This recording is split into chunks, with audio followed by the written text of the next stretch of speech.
تو ظاہر کہ انہوں نے اپنا ایک طریقہ کار جو انہوں نے شروع میں جو عوام سے وعدہ کیا تھا، جس کے لیے جسٹس وزیر الدین بنے تھے چیف الیکشن کمشنر، اور ان کے مستعفی ہونے کے بعد تفاوضات کے بعد مسٹر تسنیم جو تھے نورانی صاحب بنے چیف الیکشن کمشنر، اس سب نے جب دیکھا کہ سسٹم اس کے مطابق اپنایا نہیں جا رہا تو مستعفی ہو گئے، چھوڑ دیا انہوں نے۔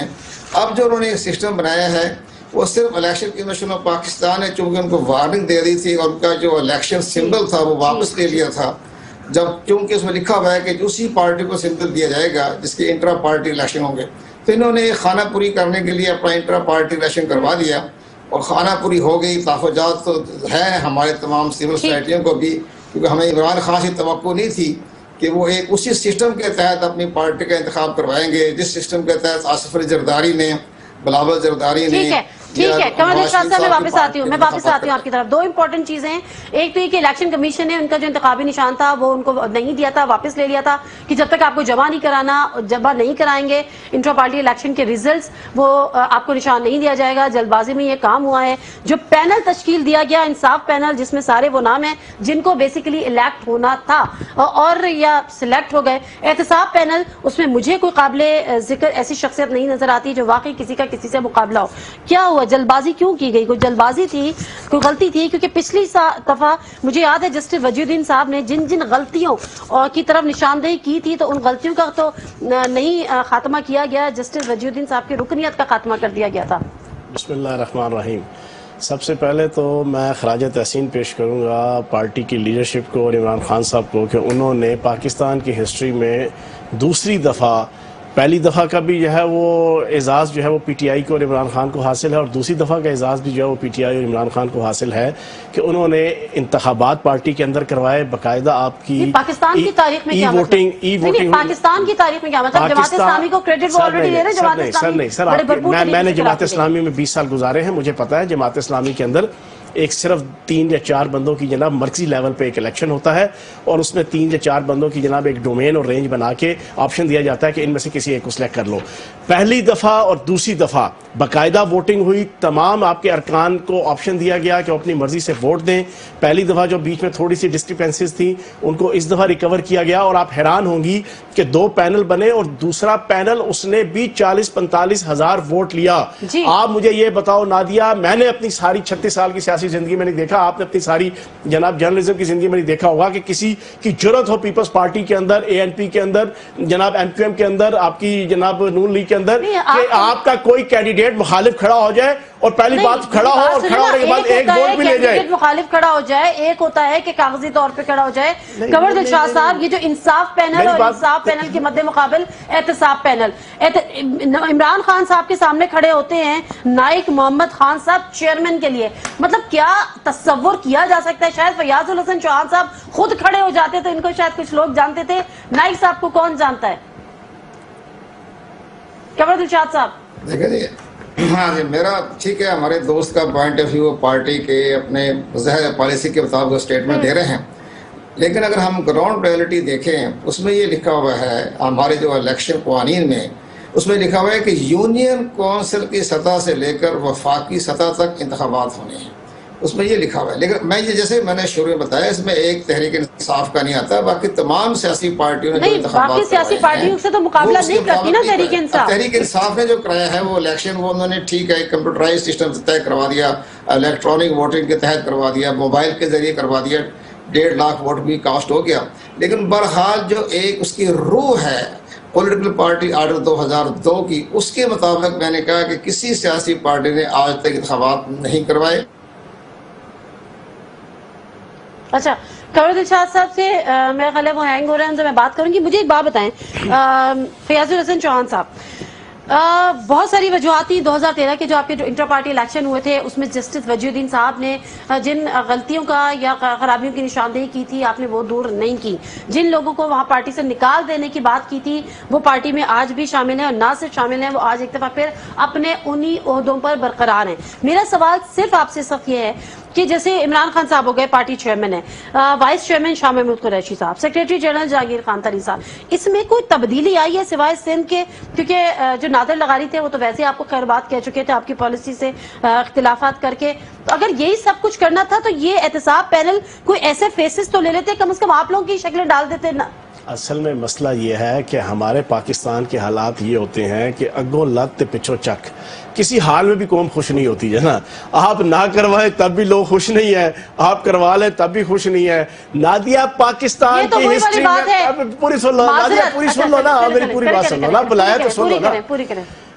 پاکستان کی ہسٹری میں دوبارہ دوہرا رہا ہوں کہ کسی پولیٹیکل پارٹی نے کبھی ووٹنگ نہیں کروائی جناب آپ کے انٹرا پارٹی الیکشن, کبھی نہیں کرائیں تو پھر طریقے سے کرائیں نا, عوام کی آنکھوں میں دھول نہ جھونکے. اب جو کروا لیا یہ کوئی بات نہیں, یہ کوئی بات نہیں کہ میں نے چوری کر کے کمایا, ہاتھ اٹھا کے نواز شریف اور آصف علی زرداری کے سامنے, ٹھیک ہے نا جی, خفیہ جو ہے وہ وصیتیں لا کے کہ ہاں جی یہ جناب پوری زندگی جناب تا حیات چیئرمین ہوں گے, کو چیئرمین ہوں گے, تو یہ والے صاحب نہیں ہوا, پراپر ووٹنگ ہوئی ہے, پراپر ووٹنگ. میں تو ان امیدواروں کے نام الیکشن لڑا خان صاحب کے, اس نے اچھے خاصے ووٹ لیے ہیں, کوئی لے نا ووٹ, کوئی کھڑا ہونے کی جرت کرے جناب. نہیں کھڑا ہونے کی جرت نہیں کرے نا, میں تو ان پارٹیز کو کسی کھاتے میں نہیں لا رہی نا, میں تو اس جماعت کی بات کر رہی ہوں جو اپنے آپ کو تبھی تو کروایا ہے الیکشن, تبھی تو ای ووٹنگ ہوئی ہے, الیکٹرانک ووٹنگ ہوئی ہے, لوگوں نے ووٹ دیے, جس نے مقابلے میں الیکشن لڑا اس نے ٹوٹل ٹرن آؤٹ کا 20% ووٹ دیا ہے. یہ احتساب پینل معذرت کے ساتھ اتنا تھکا ہوا پینل کیوں تھا؟ اس میں کوئی اچھے نام بھی تو ہو سکتے تھے. کوئی سامنے عمران خان کے سامنے آپ نہیں کھڑے ہو سکتے تھے. اور بھائی عمران خان صاحب کے مقابلے میں جس بندے نے کھڑے ہونے کا اعلان کیا اس کے اندر جرت تھی کہ وہ کھڑا ہو گیا. میرے اندر جرت اس وجہ سے نہیں تھی کہ میرے کاغذوں میں جانا عمران خان از اے سوٹیبل اپروپریٹ آپٹیمل جناب سولوشن اینڈ آپٹیمل جناب پرسنالٹی کے اس وقت آپ کی نون لیگ کو اور اس آل شریف کو ناکو چنے چبوانے کے لیے ان جیسا لیڈر جو ہے, ان جیسا چیئرمین جو ہے وہ پاکستان پی ٹی آئی کی ضرورت ہے. قمر دلشاد صاحب ایسا اس الیکشن میں کیا ہونا چاہیے تھا جس سے واقعی سمجھ میں آتا ہے کہ واقعی کام ہوا ہے اور بڑا جینین الیکشنز ہوئے ہیں؟ جو چیز مسنگ آپ کو لگ رہی ہے قمر دلشاد صاحب؟ آواز نہیں جا رہی تو میں بڑا دلچسپ آپ کو لیکن جہاں تک میں سمجھ سکا ہوں اس میں یہ ہے کہ جیسے بھی الیکشن ہوئے ہیں, جیسے میرا پوائنٹ آف ویو یہ ہے کہ الیکشن کمیشن پاکستان کے ہاں چونکہ کوئی میکانزم سسٹم نہیں ہے کہ وہ انٹرا پارٹی الیکشن کی مانیٹرنگ کرے, جانچ پڑتال کرے یا اس کے بعد اپنے آبزرور بھیجیں, وہ ظاہر ہے اپنے کاغذات جو بھی الیکشن کمیشن میں جمع کرواتا ہے وہ اس کو ایکسپٹ کرتے ہیں. یہ ان کی مجبوری ہے, میکانزم سسٹم نہیں ہے, سسٹم کی کمزوری ہے جس کا فائدہ پارٹیز اٹھا رہی ہیں, پولیٹیکل پارٹیز. ظاہر ہے کہ اب یہ نیا جو انتخابی اصلاحات آیا اس میں بھی کسی سیاسی پارٹی نے الیکشن کمیشن کو ایز اے مبصر کے طور پر تجویز پیش نہیں کی اور نہ انہوں نے مانیٹرنگ کرنے کے بارے میں لاسٹ کمنٹ تسلی سے سنیے گا. ایک باپ بیٹا, میرے پاس تو ٹائم ہے, آپ کے پاس نہیں ہے, تسلی سے سنیے گا. ایک باپ بیٹا نا ایک گدھے کو ساتھ لے کے جنا کہیں جا رہے تھے, کچھ لوگ کھڑے تھے, انہوں نے کہا دیکھو یار دونوں کتنے بیوقوف باپ بیٹا ہے, اللہ پاک نے سواری دی ہے, اس کی سواری کے جانا وہ فائدہ نہیں اٹھا رہے. بہت لمبی ہے, میں جلدی سنا دیتا ہوں, میں جلدی سنا دیتا ہوں. پتہ ہے نا وہ باپ نے, بیٹے نے باپ کو کہا کہ آپ سوار ہو جائیں, میں آپ کے ساتھ پیدل چلتا ہوں. کچھ لوگ آگے تھے, انہوں نے کہا دیکھو یار کتنا ظالم باپ ہے, بیٹے کو پیدل سوار کیا ہوا ہے, خود جو ہے وہ گدھے کی سواری کے مزے لے رہا ہے. آگے جا کے نا باپ نے کہا یار بیٹے تو بیٹھ جائے, میں پیدل چلتا ہوں. کچھ اور لوگ کھڑے تھے, انہوں نے کہا دیکھو کتنا ظالم, کتنا جو ہے نافرمان بیٹا ہے, بوڑھے باپ کو پیدل چلا رہا ہے اور خود جو ہے وہ کھوتے کی سواری کے مزے لے رہا ہے. دونوں شرمندگی سے اتر گئے اور جناب پیدل چلنا شروع ہو گئے نکیل لے کے. آگے کچھ اور لوگ کھڑے تھے, انہوں نے کہا کتنے بیوقوف باپ بیٹے, اللہ نے سواری دی ہے اور یہ سواری کا جناب فائدہ نہیں اٹھا رہے. قوم کسی حال میں خوش نہیں رہتی. ہم نے پاکستان کی ہسٹری میں پہلی دفعہ انٹرا پارٹی الیکشن دوسری دفعہ آپ کروائے. ہونا یہ چاہیے تھا نادیہ کہ آپ اپریشیٹ کرتی, آپ جناب بکپ کرتی کہ عمران خان اور پی ٹی آئی نے ساری جماعتوں کے لیے ایک مشرے راہ ہونے کا ثبوت دیا ہے. انٹرا پارٹی الیکشن کروایا, پہلی دفعہ بھی کروایا, دوسری دفعہ بھی کروایا. آپ اس میں سے کنترے نکالنے کی کوشش کر رہی ہیں. اگر میں دیکھتی کہ عمران خان کے مد مقابل فیاض الحسن چوہان صاحب کھڑے میں, بھائی ہمیں اس پوری ٹیم کے اوپر جو ٹیم پچھلے 4 سال سے نون لیگ کے خلاف اسٹرگل کر رہی ہے, کوئی اجازت. اللہ حافظ.